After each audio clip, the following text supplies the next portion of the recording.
বয়স তেওঁলোকৰ ৬৫ পাৰ হৈছে, কিন্তু প্ৰেমৰ সম্পৰ্ক গভীৰতকৈও গভীৰ হৈছে। একদম গভীৰ প্ৰেম হৈ গৈছে তেওঁলোকৰ। প্ৰেমৰ লগে লগেই বাঢ়িছে আৱেগ অভিমানো। প্ৰেমিকক এদিন নেদেখিলেও থাকিব নোৱাৰে প্ৰেমিকা। যদি এদিন মানে ফোনত কথা পাতিব নোৱাৰে, পিছদিনা মানে কইনাজনী কান্দি কান্দি ফোন কৰে, ক'ব পদ্ম ভালে আছে নে দিয়াচোন, এবাৰ মাত এষাৰ শুনো, তুমি কেতিয়া আহিবা, কিয় অহা নাই, মোলৈ মনত পৰা নাই নেকি? আৰু এই প্ৰেমৰ এই সফল পৰিণতিৰ সময় এয়া।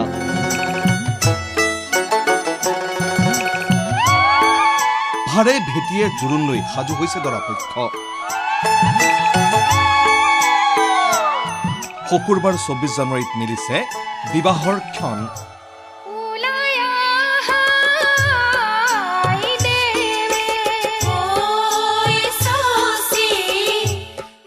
দৰাঘৰ কইনাঘৰ এতিয়াও থপথপ, হাতত জেতুকা বোলাই উগুল থুগুল মনেৰে কইনাও সাজু হেঁপাহৰ সময়খিনিলৈ।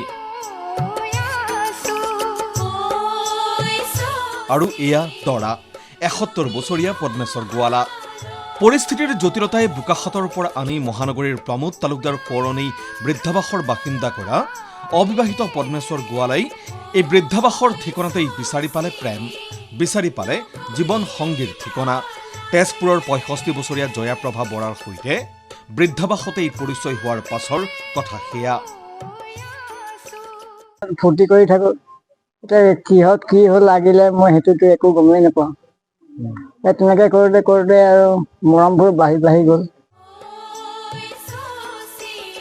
গান গাই ভাল পোৱা পদ্মেশ্বৰ গোৱালাই হেনো গমেই নাপালে কেনেকৈ কেতিয়া ইমান গভীৰলৈ শিপালে তেওঁলোকৰ প্ৰেম। জয়াপ্ৰভা বৰাৰ অৱশ্যে এটাই কথা, গান শুনি শুনিয়েই প্ৰেম হৈ গ'ল পদ্মেশ্বৰ গোৱালাৰ সৈতে। বহুত গান গায় আৰু বিহু নাম গায়, হিন্দী গান গায়। এনেকৈ গাওঁতে গাওঁতে তাইক মই লগ পাই অলপ ভাল লগা হ'ল। তাৰ পাছত ময়ো মত দিলোঁ, তেখেতেও মত দিলে। এতিয়া আৰু সেই প্ৰেমেই এতিয়া বৃদ্ধাবাসৰ কৰ্তৃপক্ষৰ সহযোগত প্ৰায় এটা বছৰৰ ভিতৰত পাইছে বিবাহৰ বান্ধোনৰ স্বীকৃতি। জীৱনৰ ভাটিবেলাত উপনীত হৈও সহযোগিতাৰ প্ৰতিশ্ৰুতিৰে নতুন জীৱনৰ পাতনিৰ এই ক্ষণত ভিন্ন অনুভৱৰ খেলা এওঁলোক দুয়োৰে মনত। অলপ ভালো লাগিছে, দুখো লাগিছে, কাৰণ এই বয়সত এতিয়া বিয়া পাতিবলৈ বাধ্য হৈছে যে, সেইটো কাৰণে নিজৰে কিছুমান হেৰি লাগিছে। চিন্তা কৰাৰ এটা ইজনৰ সিজনৰ প্ৰতি এটা সহায় লাগে, তেনেকুৱাত লাগে, দুখীয়া পদে লাগে। আমি এনেইতো সুখত দৰকাৰ নহয়, কিন্তু দুখত দৰকাৰ হয়।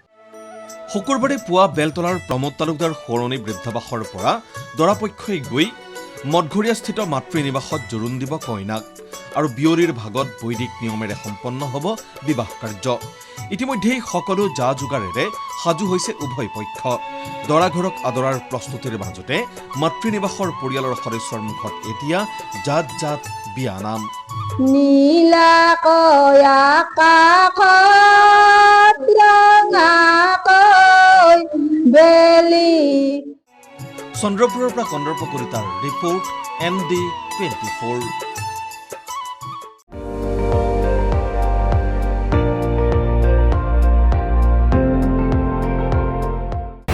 আপুনি চাই আছে ND24, সৰ্বশ্ৰেষ্ঠ নহয় সৰ্বোত্তমৰ দৌৰ।